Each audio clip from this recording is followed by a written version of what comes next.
সবচাইতে বেশি জান্নাতে প্রবেশ করাবে যে আমল, বিষ্ণু বললেন, এক হচ্ছে আল্লাহর ভয়, আরেক হচ্ছে সর্বোত্তম আচরণ। প্রিয় ভাইরা, ইসলামের মেজাজটাকে চিনে নেন, ইসলামের এসেন্সটাকে বুঝে নেন। আমরা ভালো আচরণকে গুরুত্ব দিতে চাই না।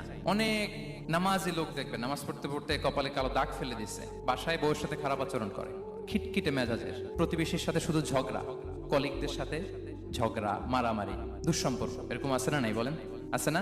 কিন্তু নামাজি, অনেক বড় হাজি, একদিনও কোরআন তেলাওয়াত মিস হয় না।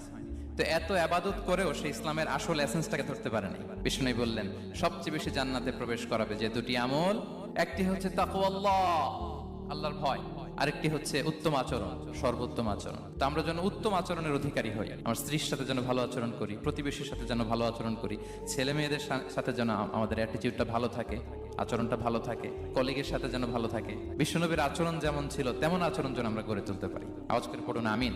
শুনানে আবু দাউদের এক